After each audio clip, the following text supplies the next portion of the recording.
Hello, everyone, and welcome to Occupied Thoughts, a podcast brought to you by the Foundation for Middle East Peace, FMEP. I am Hilary Rantisi, a 2025 Fellow at FMEP. Today is July 31, 2025, and I am privileged to be in conversation today with Rania Elias. Rania is an independent management consultant for the arts, cultural development, and artistic events practices, and is a former director of the Yabous Cultural Centre and the Jerusalem Festival in occupied Jerusalem from 1998 to 2022, and currently is a student at Birzeit University doing her master's in Israeli studies. A more complete bio will be attached to this podcast, but actually anyone who knows Rania knows her as a cultural warrior, as someone who has been and continues to be dedicated to reviving cultural life in Jerusalem, to volunteerism and working for women's and girls' rights, and more recently her work on children's rights. Her work has been primarily in Jerusalem, but not entirely, although originally she grew up in the West Bank and holds a West Bank ID. We will get into that. I hope today's conversation will be touching upon many of these issues. So welcome, Rania.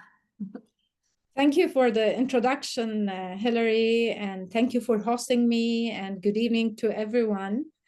And I'm very happy and glad as well and honored to be with you in this meeting. Thank you, Rania. I mean, anyone who has met Rania, and I've taken many students to meet with Rania in Jerusalem, are forever changed from hearing from her. So I'm very excited to be hosting you today. Thank you.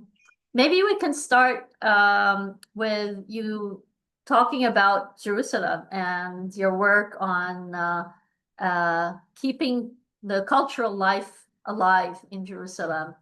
Why do you think this is important? What have you been working on all these years? I think culture is very important to reinforce and as well to safeguard the identity of the Palestinian people, especially in Jerusalem. I started working in the cultural field in 1995. I was a director of Bethlehem International Festival. And then I joined Yabous and as director in 1998. And since then, I've been working in Jerusalem at Yabous Cultural Centre for reviving the cultural life, for preserving and safeguarding our identity, and as well to give hope for people in the city, which is closed by several military checkpoints and apartheid wall around it. And as well, I'm interested in culture in general. I mean, it's very important for us to concentrate on the Palestinian culture and as well to be open and introduce different kind of culture coming from all around the world in music, in literature, cinema, exhibitions, and so on. During my work, I've hosted thousands, not hundreds. When I started writing about my experience at Yabous Cultural Centre, organizing the Jerusalem Festival since 1995 under different themes, freedom music, women music, world music, classical as well, jazz, and so on. And then when we moved to Yabous Cultural Centre, which is a huge building, 3 floors with different halls inside the center, it gave us the opportunity to organize a daily event inside Yabous. And as well, people were joining and coming and interested in the kind of work we are doing. We felt Jerusalem was losing its role as a capital city, to be honest, when we started in 1995. Everybody started moving to Ramallah. And then they put the military checkpoints around the city and having this apartheid wall, no one was allowed to come from the West Bank, from Ramallah or Jenin or Gaza or Bethlehem to Jerusalem, except if you have a special permit issued by the Israeli occupation. Yeah. And then people lost its connection with the Palestinian cities around. So no artists were able to come to Jerusalem, and it became very difficult as well to move around the city. So we said we have to do something in Jerusalem, and we established the Yabous Cultural Centre. And this was the start and the whole idea of Yabous. That's amazing. And what a vibrant space that is, and the variety of cultural activities, just the hub, the children coming in, artists, all ages. It was always an amazing space just to be in, and important because, as you said, in Jerusalem, these spaces are very few, if at all. So the importance of Yabous, it becomes even more important. And because of that, it has always been under attack. And I feel like I mentioned you're a cultural warrior, but you know, I have heard you also talk about this cultural work as a form of resistance, as the importance of preserving our culture and keeping it alive. I'm wondering, you can share with us some of these challenges that you've encountered. There are too many, but to give a sense of how this work is perceived by the occupation. Well, as you mentioned, Hilary, the center is a hub. Yeah. So you have people coming from all around Jerusalem, different ages, different backgrounds. Especially we concentrated on children because we felt that they need a space to develop their identity, and as well to give them different kind of events that can contribute to the relation with Jerusalem first, with Palestine second, and as well to be interested in kind of arts and culture. And I just came from Yabous now. It was the closing of the summer camp with 150 children between the age of 3 till 15. And it was amazing seeing all these children on stage with their family, singing and dancing and making theater. It means a lot to me. I think this is what I felt I can contribute to. As you said, it's a kind of resistance for us. We know how to work in arts. We know how to engage with people. We know how to do this network around Yabous. And there's a few cultural centers based in Jerusalem because it's very difficult to have an institution functioning in Jerusalem because of the Israeli occupation. They have imposed several rules on the Palestinian organizations in order for them to have a reason to close them, because they don't want any cultural center or music school like the Edward Said National Conservatory of Music or theater like the National Theater happening in Jerusalem. They don't want to see us as a human being able to produce and as well to support our community in Jerusalem, to give them a safe place. So what they have done is they started putting like rules on these organizations, and they imposed different issues, like you cannot have any support from the PA, Palestinian Authority. Otherwise, the center would be closed totally. You have to issue legally that the center is registered in the Israeli Interior Ministry. And in order to do this, they do check on the center what kind of events they organize, what kind of music they play. So if you have anything related to Palestine, they can say, we will not issue this permit for you to function in Jerusalem. They started closing the bank accounts of the institutions. All what I'm mentioning now, Yabous went through during the past 25 years when I was running Yabous, and still until now. And every time we have events happening in Jerusalem, at Yabous or any cultural center around, sometimes they attack the events. And they have done that with Yabous Cultural Centre. They have invaded several cultural activities, lecture. There was an event happening in memory of a writer.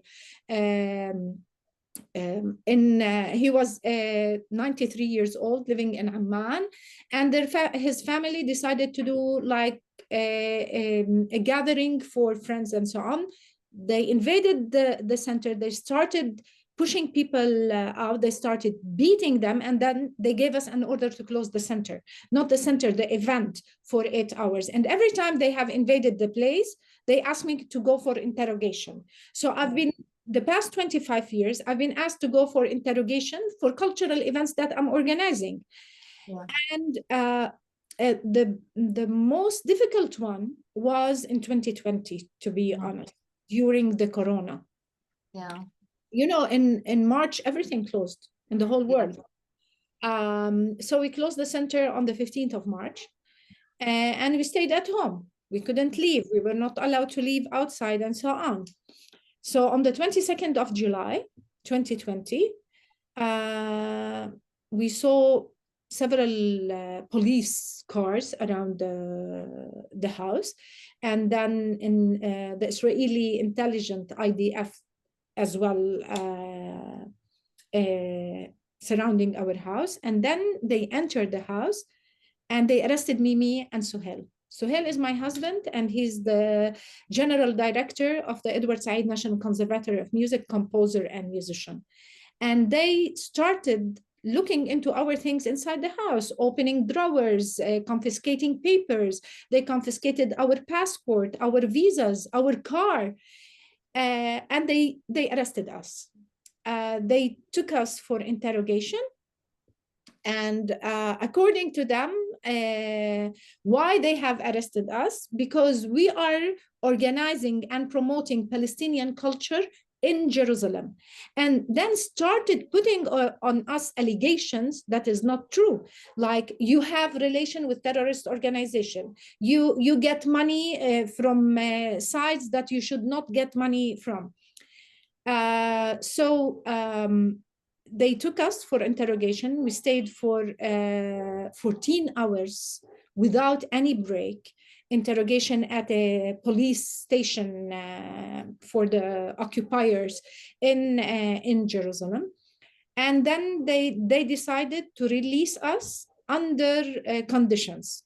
I was not allowed to go to Yabous Cultural Centre for a whole month. I was not allowed to go to the streets where it is next to Yabous, Salah ad-Din Street or Zahra Street. And I was not allowed to speak with anyone related to Yabous, especially my board of directors. Imagine, like, it's a non-profit organization, Yabous, run by a General Assembly, and run by a board of directors elected by the General Assembly.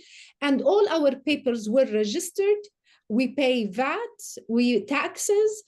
They have reports every 3 months. I'm talking about the Israeli occupation because you are obliged to give them these reports. So there was nothing for them to arrest us. Yeah. After 3 days, there was a demonstration by the European countries in Jerusalem. The head of the EU invited all diplomats and UN agency to do a stand in front of Yabous Cultural Centre, and then a press conference inside the garden of the National Conservatory of Music. Where they came, they invaded the place, they attacked us, and then they arrested. Yeah, the army came. Yeah. In front of all diplomats, and nobody could do anything for me. Since then, I've been taken for several interrogations, And because of my work for culture in Jerusalem, which is a pure Palestinian culture, which they don't want to see, they don't want to have anyone working in culture in Jerusalem, because this means that we are preserving our Palestinian cultural identity, and we're not giving them a space to impose or to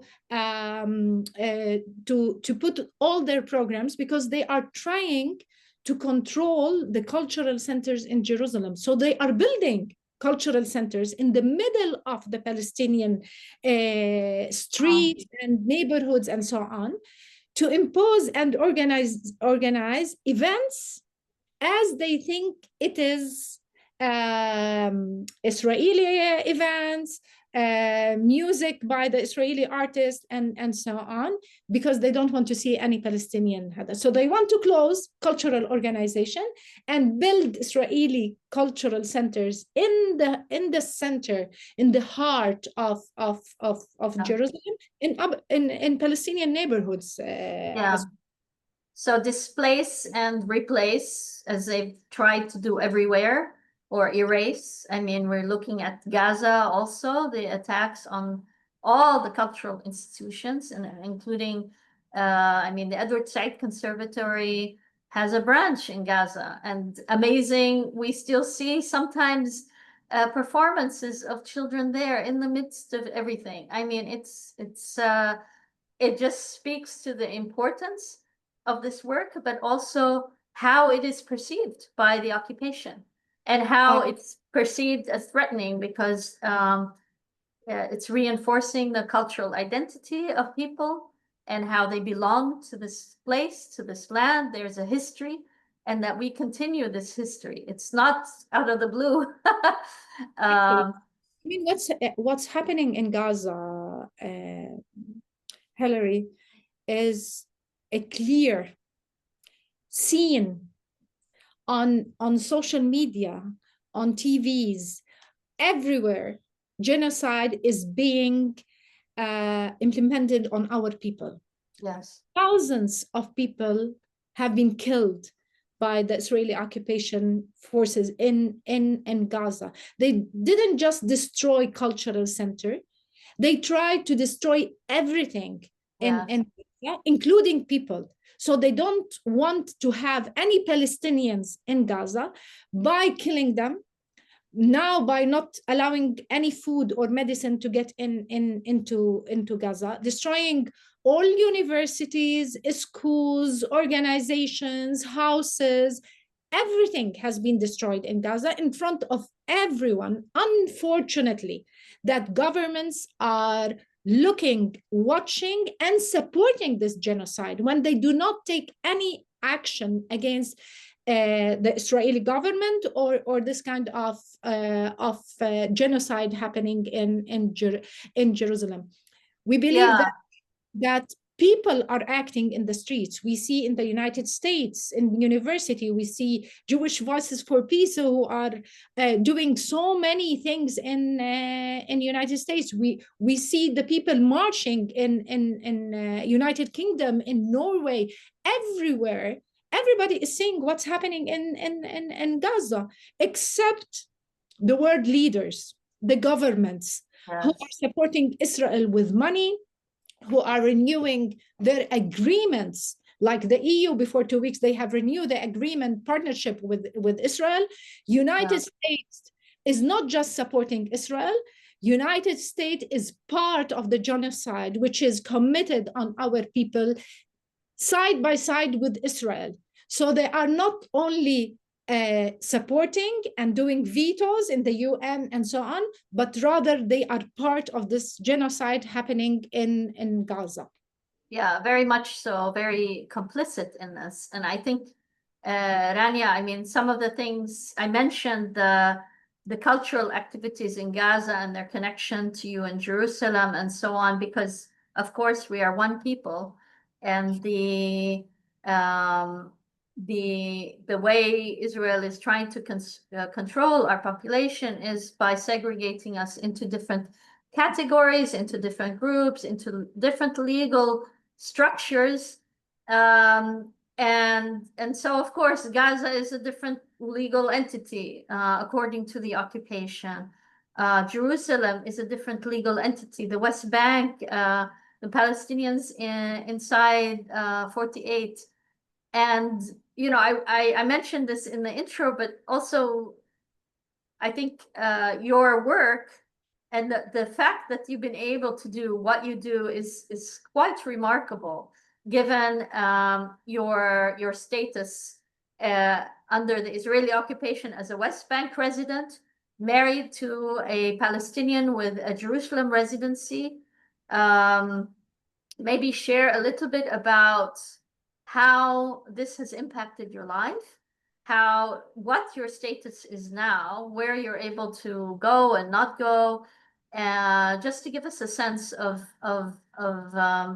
these restrictions and their impact on you. I mean, for the people who do not know how the Israeli occupation is practicing, what they are practicing in Palestine, they have put more than 900 military checkpoints around each village, each city, trying to do different zones in Palestine. Jerusalem has been sieged, putting all these military checkpoints around Ramallah alone, the villages around Ramallah, in Bethlehem, and so on. So if you fall in love with somebody from Jerusalem, like what happened with me, I fell in love with my husband, who's a Palestinian, born in Jerusalem, living in Jerusalem, and he was given by the Israeli occupation an ID, which we call it a blue ID, Jerusalemites residency, which can be provoked any time as well for Palestinians. If we travel for 6 years or 1 year and you don't come back to Jerusalem, immediately they provoke your ID. Right to live there, yeah. Exactly. So I have a green ID. Palestinians in Palestinian cities, villages in Gaza and so on, they have a green Palestinian ID. And Jerusalemites, they have this blue ID. And then we have Palestinians in occupied 1948, they have an Israeli citizenship because they were forced to get this. Otherwise, they will be kicked out from Haifa and Akka and Nazareth. And of course, we have Palestinian refugees outside who have their specific situation related to the country who are living in. So yeah. I got married to Suhail, and I have to move to Jerusalem to live with my husband. And then if you want to come and live in Jerusalem, you have to take a special permit, which they call it family reunification, to be able to live with your husband. I mean, Bethlehem is 20 minutes in a normal situation. Now it might take 1 hour, 2 hours, depends on the checkpoint. So when we got married, they said that you have to take a special family reunification permit to be able to live with your husband. So we applied. I want to be with my husband under one roof, living as a family. Otherwise, I have stayed in Bethlehem and he will stay in Jerusalem. So we applied. The first 4 years, they refused to grant me the family reunification permit under different reasons. And to be able to get this permit, you have to prove that your center of life is Jerusalem. So this means what? That you have to bring all electricity bills, water, owner of a house or renting a house, taxes that you pay, that you stayed in Jerusalem all your life. So you go with tons of papers to prove that the center of your life is Jerusalem. So we went and brought all these papers, and then they decided not to grant me for 4 years the family reunification. So we went to the court. I mean, and which court? In Jerusalem, you don't have except the district court, which is run by the Israeli occupation. And we have applied that there's no reason not to grant me a permit. They decided to grant me a permit for 6 months only, on condition that I cannot drive a car. I cannot travel through a lid airport with my husband, and I cannot pass the same military checkpoint being in a car with my husband. So my husband has to go from one way and I have to go from other way. Of course, this is an apartheid system that is operating on the Palestinians, where you have special roads for Israelis who can pass easily, who can move from United States coming to Jerusalem or to Tel Aviv, getting the Israeli passport on the spots, who can travel for 20 years and still have their passports and they can come back. It is occupation. Yeah. So I got this permit and I have to renew this permit every 6 months. I have to send all these papers and you have to get an appointment to Interior Ministry. And of course, you cannot drive, you cannot travel, you cannot pass the checkpoints. And then I had my children. I have 3 children. Of course, I have to take them to school. I have to take them to DAPKE classes or whatever. I couldn't do that. I couldn't drive my children around the city. I cannot move alone as well. So my husband was always doing the driver for the family. If we want to travel, they travel through Al-Lid airport because they have a Jerusalemite ID. I have to go through Amman, so we never travel again. And we meet somewhere where we're going. When they attacked us and they arrested us in 2020, they revoked my family reunification until now. Wow. During this period, I was not allowed to move at all, because if they find me in the street, they can arrest me. So I couldn't go and visit my family in Bethlehem. I couldn't travel for 2 years. I couldn't move if my uncle passed away and I have to go and see him. So I had to find a ways to reach Bethlehem and take a risk to be able to be with my family in the sad occasion, or if we have any celebration, my mother's birthday or Mother's Day and so on. I couldn't go for 2 years to see my family. And then we started going into courts. I have went so far, I have like 87 trials or courts in order for me to be able to live with my husband until now. Since 2020 until now, I was not granted a permit. I cannot move in Jerusalem. I cannot pass military checkpoints because if I go to Ramallah, I cannot come back. So imagine what kind of life for an active or director of a cultural center who has to go to Ramallah, attend cultural events, meet with donors, or have any events happening around. I couldn't. And this is the case of hundreds of Palestinians living in Jerusalem. Yeah. I was courage enough to be able to practice my life and continue, even though if they want to arrest me. I want to move. I want to be with my children. My son was graduated from French schools in Ramallah. I have to go and be with my son. So it's a very difficult issue. And this is part of the general acts that the Israeli occupation is imposing on people in Jerusalem.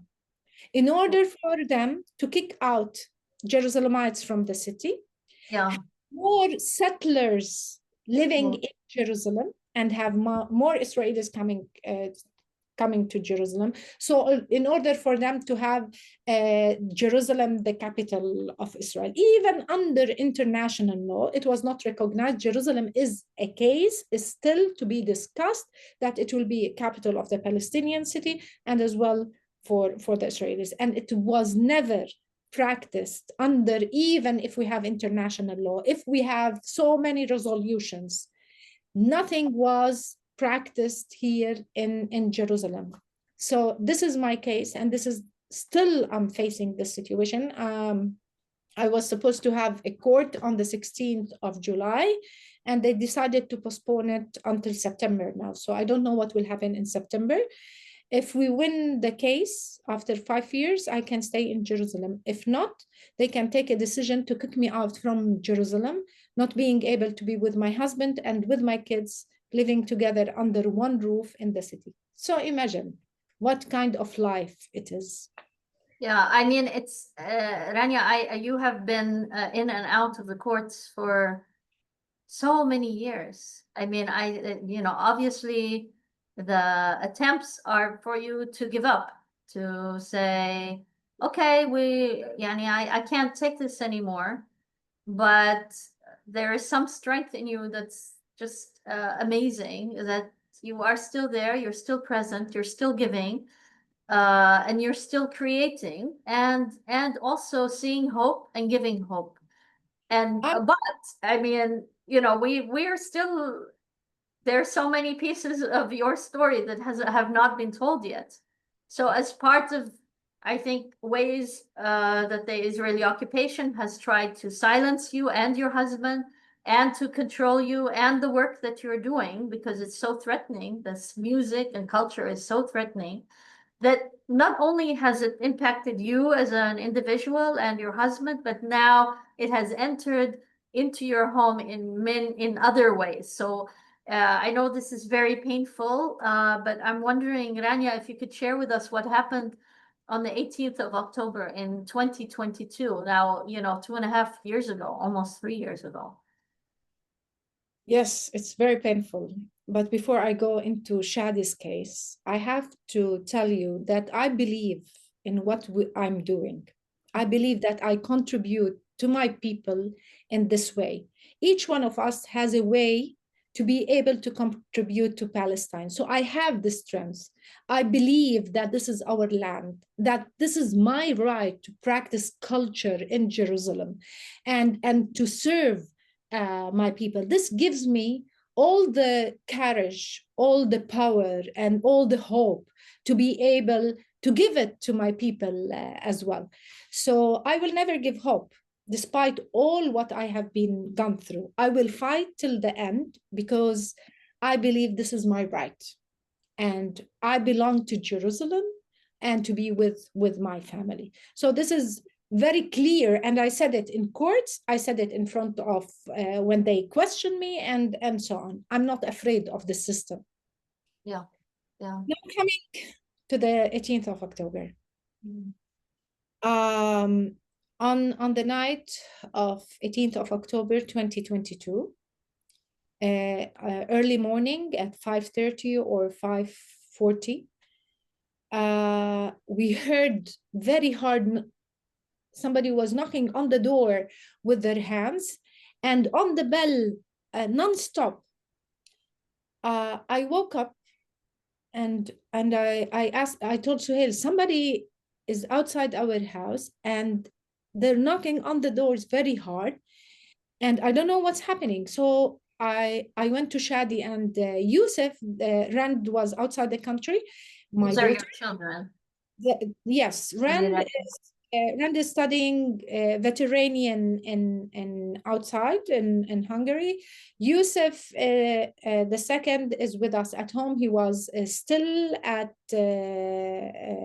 first year of university. And Shadi, he was 16 years old, in his 11th grade at the Friends School, Quakers Friends School in Ramallah. So I woke them up. I said, Mama, wake up. Somebody is knocking at the doors, and we have to see what's happening. So I went to the door. We have a dog in our house, Aboud, and he started barking and going like crazy inside the house. So I opened the door. I found around 12 forces, IDF, police, and at the entrance of the door, and they knocked the door. Of course, they hold all weapons, and they said, "This is the house of Suhail Khouri." So I said yes, and then Aboud started. He wants to move around to see what's happening. He said, "Put the dog inside and close the door and don't let him to get next to us." So I went and took the dog and put it inside. And they said, "We have an order to arrest Shadi." Well, we were shocked. Shadi? Shadi is 16 years old. He's still young. I mean, he goes to school, he plays soccer, and I mean, we were shocked when they said that. And I said, do you have an order? Can you show me the order that you have to arrest Shadi? You know that he's 16 years old. And he said, yes, here's the order. He showed me the order and then took it back. I said, give it to me. It's all in Hebrew. We don't read Hebrew. Neither Suhail, he can understand some words, but we cannot read all the paper because he took it immediately. And he said, Shadi, where's your room? So I told him, what do you want with his room? And we want to enter to his room. So they entered all inside his room, around 12 soldiers, Israeli intelligent forces. I don't know what they call them anyway, because it was a mix of all this dressing in black or Israeli soldiers with weapons and so on. And he said, like, give us your phone. So Shadi told him, do you have an order to get my phone? He said, I have an order to do whatever I want with you. When he said that, we were like, wait, we couldn't even understand what was happening. You know, it happens all very fast. And Shadi was very brave. He stood up and he said, he told him, put on your clothes. So Shadi, in a polite way, he said, can you please go outside because I'm wearing my boxer and I want to put my clothes. He said, no, we don't go outside. And he repeated, Shadi, 3 times that I will not change my clothes in front of you. I cannot take down my boxer in front of you. So I have to put my clothes. So I started telling him, it is closed. You are surrounding the house. No place to go. Let him put his clothes. We don't know what happened. We saw them. They are very big, very fat and trained with weapons, aggressive. They put him on the ground and started beating him on his head, on his nose, all over his body. We were screaming. Blood was all over the room. Shadi started screaming, I cannot breathe. They were all on top of him, beating him on his head. Suhail was trying to do anything to save Shadi. I was trying to save Shadi. And Yusuf, his brother, was trying to do it. They beat Yusuf, took him outside. They put the gun on Suhail's head and then started beating me because I was trying to save my son. Shadi was on the ground and then he fainted. And I thought I lost Shadi. Blood was all over the room. I couldn't imagine what was happening to my son. I always talk about the arrest of children. Oh. I hear the story, but I never thought that I will go through this with my son, who's still 16 years old, who has right not to be arrested or to be attacked or to have, to be, I mean, I don't beat my son. To have somebody coming and beating him all over his body. Then he took him, one is a very fat man. He started taking it, he took him from his neck and then he put his hand around his neck and the blood was coming from all over his face. So we didn't know what happened with Shadi. And then they took him blindfolded without putting his shoes, and it was cold and raining outside. They didn't allow him even to dress with his boxer and started beating him all the way going outside. When me and Suhail tried to go after him, we said, he's still young, he's 16, under law. You have to take one of the parents or a lawyer should be with him. And he told me, we know the law. I told him, but he's still young. Please let me give him his clothes. You don't need his clothes. He will be naked and no clothes will have, so no need for clothes. So Suhail went after them to see. He told them, where are you taking my son? Shadi was screaming, and the whole building, we have so many people living around us. My mother-in-law, my sister-in-law, Suhail's cousin. So they went all outside to see what all this screaming. They put him at the entrance of the door outside on the ground.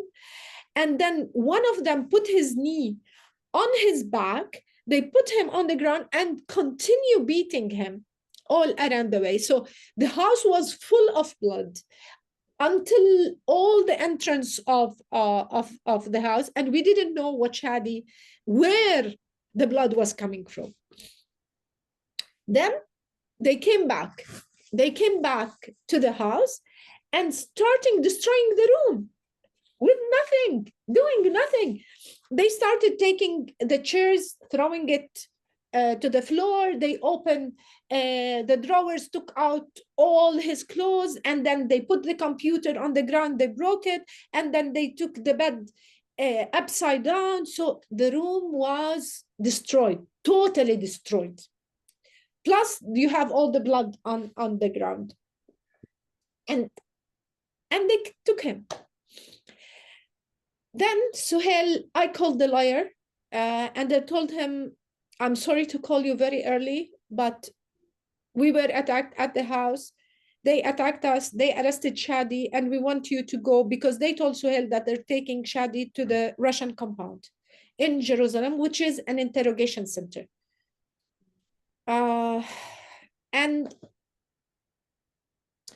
Shadi told us when he was released, when they took him in the car, they put his head down and 2 soldiers were around, and they kept beating him all the way for 1 hour, wherever you want, on his kidneys, on his back, on his legs.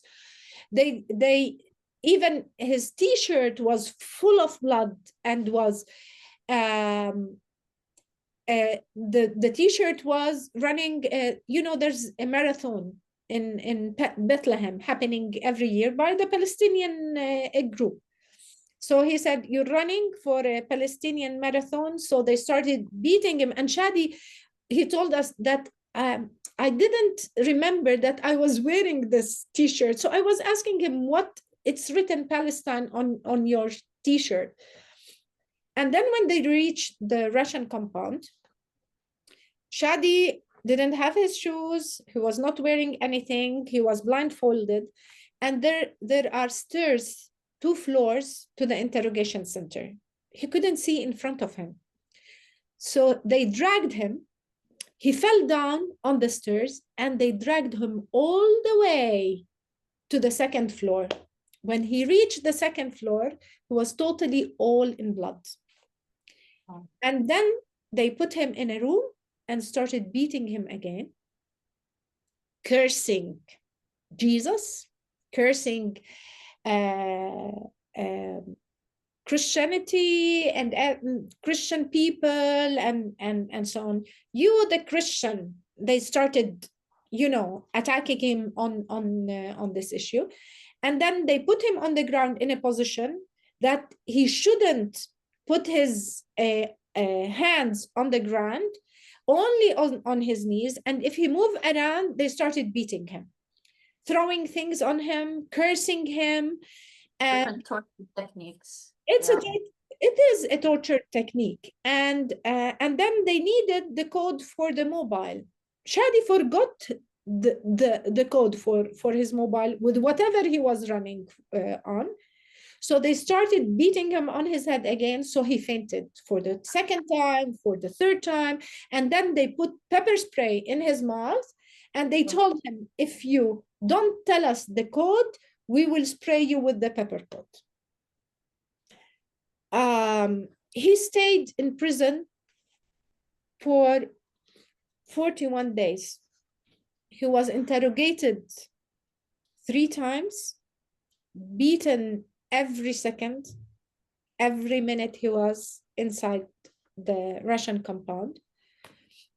And we started, we didn't know even why they arrested him. We were asking, what happened? Why you arrested him? Why you acted in this violence, aggressive, criminal way with a child? Yeah. And they said, we will not release him. He was postponed for the first time, for the second day, for the third day, for the fourth day. And they decided to move him to the Damoun prison in Haifa. So we went to court day after day without knowing what their allegation was, what their accused was, until the court number 11th. They said that we have information that Shadi participated in a demonstration in Beit Hanina, and in this demonstration, a settler car was attacked by the people who were participating in the demonstration. When Shadi was interrogated, of course, he denied everything because he was not there. He was asking them why I'm here. And they started, where have you been on the 12th of October? Shadi said 12 October, I can't remember. I usually go to school at 6:30 in the morning to Ramallah because it takes 1 hour to reach. I go to school. I finish school at 3 p.m. I come back to Jerusalem. So usually I arrive 5:30. I study, I eat, and either I go to soccer to play soccer with the team, or I have my homeworks to do them. So I can't remember where I was on the 12th. Did you participate in a demonstration? Shadi insisted that I did not participate. I was never there. I didn't take part of this demonstration. And even later on, we were asking, is it illegal to be part of demonstration? So Shadi denied all allegations, and he was only 16 years old, gone on under this what traumatic situation, beaten. They broke his nose, his teeth, and when they brought him to the first court, he was full of blood. Our lawyer took photos for all the bruises in his body. It was all dark, blood still was coming, his knees, and everything. So our lawyer asked them that they have to take Shadi for a doctor, because I mean, you cannot leave him here. Maybe they have done concussion for his head. We don't know what happened with him. And then they said, the judge said, there's nothing with him. And he insisted, the lawyer. So he said, take him to the doctor when they go back to the prison, of course. And then our lawyer insisted that we should give Shadi clothes because he was like with his boxers still. Again, they refused, but he insisted.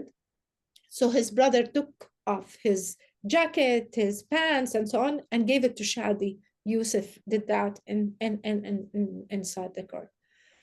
So he was moved then after 17 days to Damoun prison. We were not allowed to visit him or talk to him, or even inside the court, we were not allowed anything to touch him or whatever, until he moved to a Damoun prison.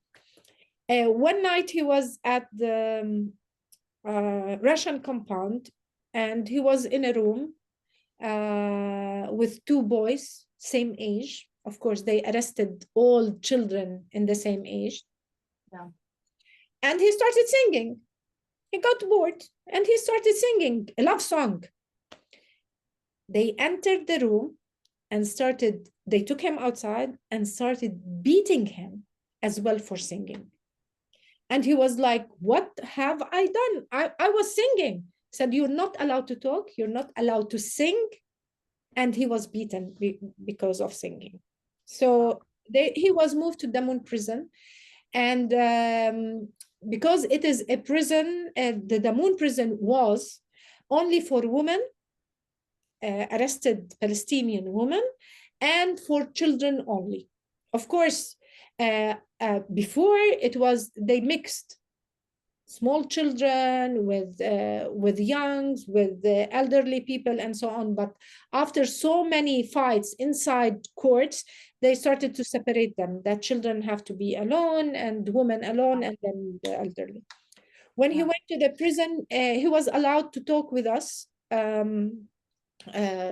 We have to pay money, of course, to pay for charging for his enable for him to talk to us.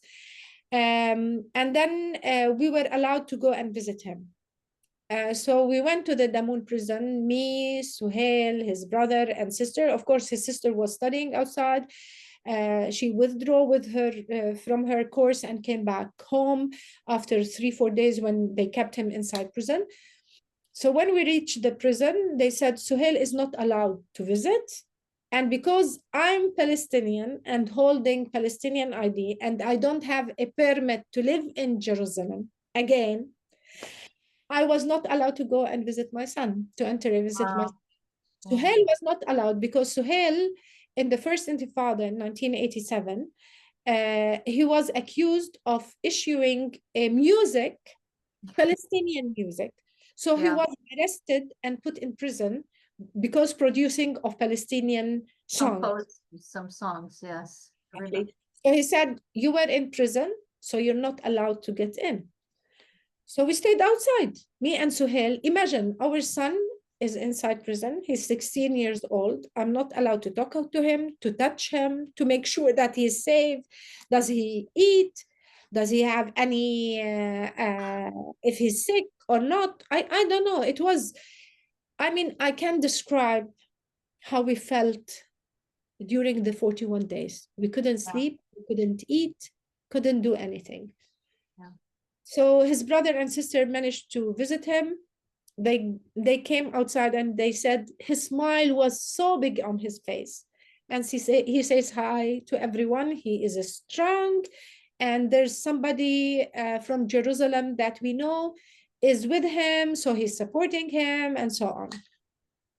Until the day after 41 days, our lawyer asked to get him out of prison, and he was fighting inside the court. And they decided that he can go home under house arrest. He was not allowed to leave the house. He was not allowed to step out the door of our house, even if he was sick. And in order for him to be inside the house 24/7, one of us should stay with him. He was not allowed to be alone at home as well. So they put, imagine, a teenager, 16 years old, under house arrest. He was not allowed to go to school. He was not allowed to visit friends. He was not allowed to go to play soccer, under allegation that they didn't even prove that he was part of the demonstration. Shadi was not there. He didn't have any confession during the interrogation. So there was no proof that Shadi was there. He was not there. After on the 27th of November, he was released under house arrest, as I said, until the 28th of February. We used to have a court every week, going to a trial, to the district court, and he was only allowed to go to be at the court and with us, of course, and he has to go back directly after the course to the house arrest. So we fight it as well in court, and our lawyer managed, thanks to Nasser Oude, he's a very strong lawyer. He managed to get him a permit to go to school. But he's allowed to go to school with one of us only from 6 a.m. and he should be at home at 5. And if he didn't do this, they will put him back to prison. So Suhail was taking him every morning to school to Ramallah, waiting for him. and they took as well from school a decision or that they approve to have Shadi in school, and he was not allowed to leave the school as well. We were lucky to have a very supportive school, the French school, and with the director principal of the school, Rania Elias, and the teachers who were supporting Shadi all the time, giving him lessons for what he had lost during his arrest. And Suhail stayed going to Ramallah every day, waiting for Shadi, bringing him back at 5, has to go back under house arrest until they finished, the summer vacation. We kept going to courts. Every week we have a court, every month we have a court. We're fighting in court that Shadi is not part of it. They couldn't have any proof allegation against Shadi until October 2022. And then they stopped the courts. Yeah, October 23, yeah. Exactly, 23. We have went so far for 37 courts. And our lawyer is fighting strongly that there are nothing to prove against Shadi. They said that 2 children who are the same age of Shadi, who Shadi do not know them, never saw them, has no relation with them, that they said, we maybe somebody called Shadi, a Christian guy, who participated in this demonstration, and this is what they said. Yeah. He said, bring these kids, and we want them to come to the court and say that in front of the judge. They brought the 2 kids. The first one was 15 years old, and when he arrived to the court, he said, I don't know Shadi. I never saw Shadi. I was in the interrogation room. They took me outside. They started beating me, and they said, you have to say that Shadi was part of this demonstration. So when he went inside, after he was beaten, he was obliged and forced to say that Shadi was there. And then the interrogator, who is not somebody that is allowed to interrogate children, and this is what our lawyer proved in the court, he didn't take all legal measurements. They didn't give them the right to have a lawyer. They didn't give them the right to stay silent, not to talk, not to give any statement. They beat them all, and they told them, you will not go home. You will stay years in prison. We will not give you food. They are children. Yeah. So he said, these are the photos of 2. Where is Shadi in these photos? So this young man who doesn't know Shadi said, this is the photo of Shadi. And it was not Shadi, it was Ali. Wow. Yes. Wow. So our lawyer proved that inside the court. And the second one, when he came, he said the same. I don't know Shadi. I didn't see Shadi. They forced me after beating me to say that. And they were forcing them to say things they didn't do. They were beating, they were aggressive with them, they didn't give them right. So some of them said things they didn't do, but they said in front of the judge and inside the court, we don't know Shadi, and we were forced to say that. In any court in the world, if somebody comes and says so, the judge should drop the case and free Shadi. But he didn't. Rania, clearly, obviously, these were allegations that were made up. But despite that, Shadi is still in the courts. His status as under house arrest still applies in some cases. You described the situation where not only is he under house arrest, but also how, in a way, you are also under house arrest or under control, so that you don't have any freedom. You're very much confined in your movement yourself because of your ID, but also Sohail having to take him places, and the trauma of all of this, the trauma of what it means to be a parent of a child who is under house arrest. What happens to that relationship? These are what you described to us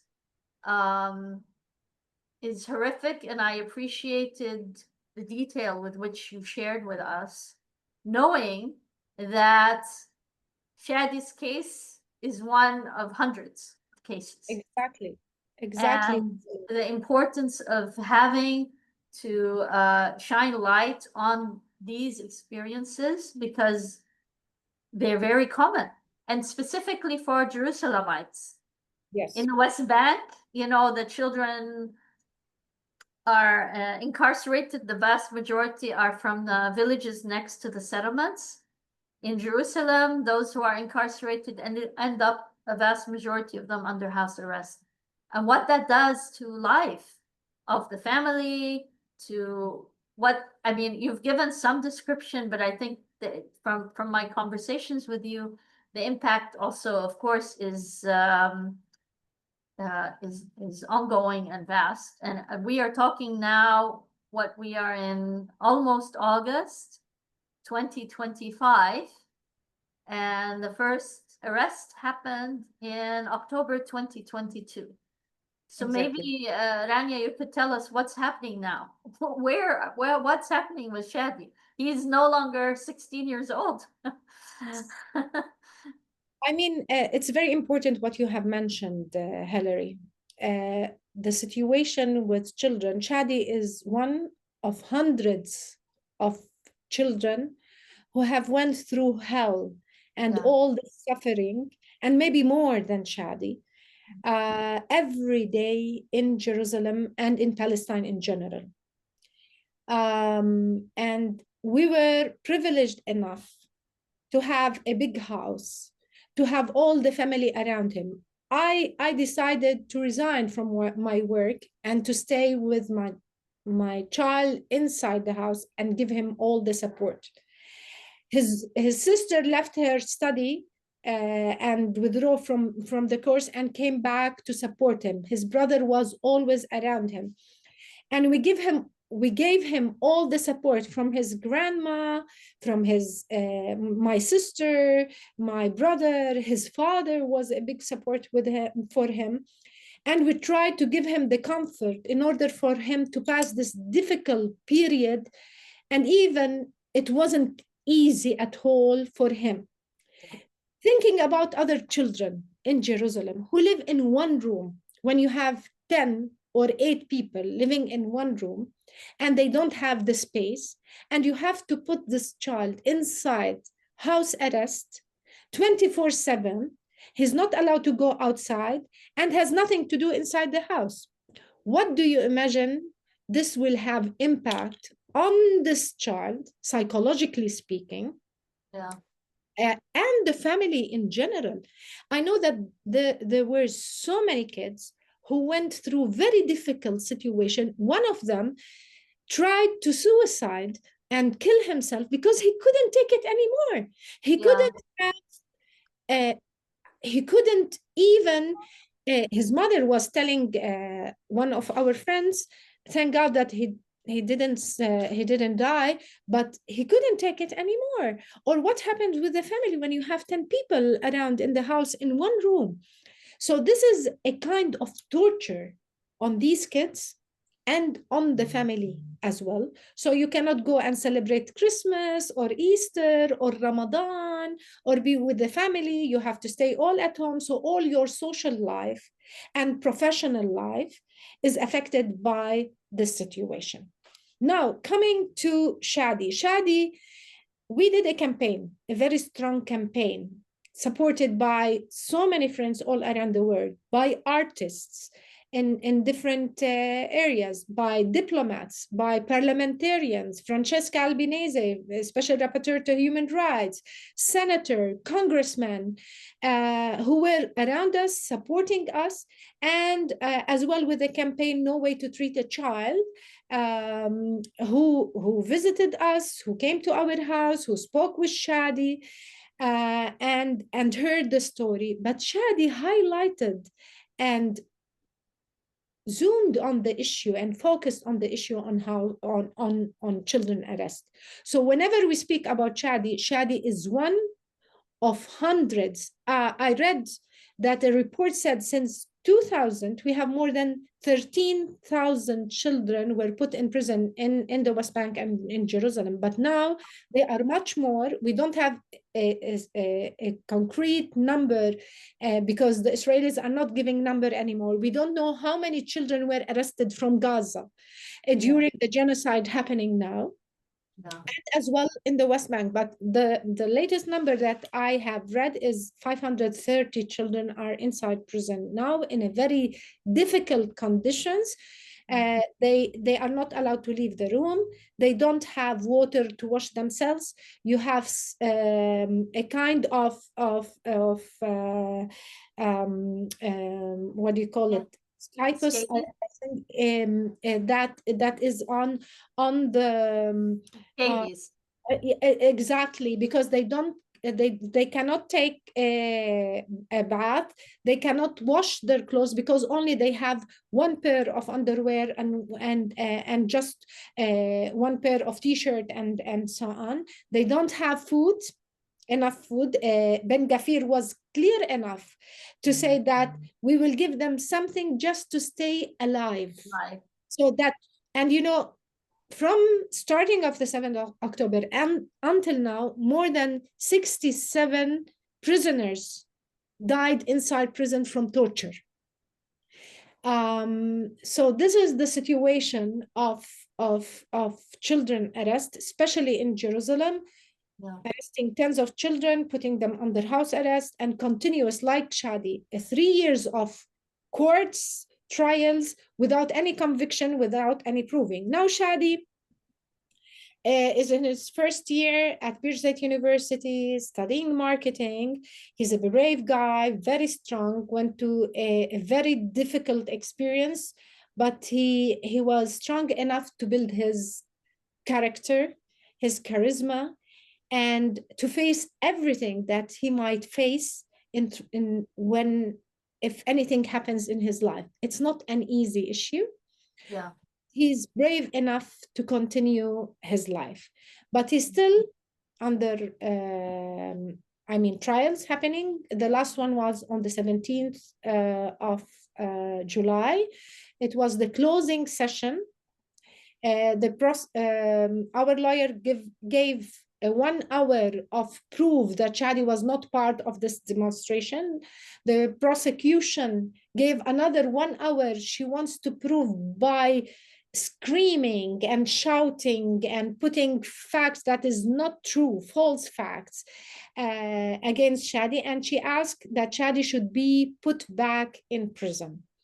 So the judge, who is an Israeli judge, of course, heard from our lawyer and from the prosecution, and now a final decision will be declared by the judge in a court on the 8th of September.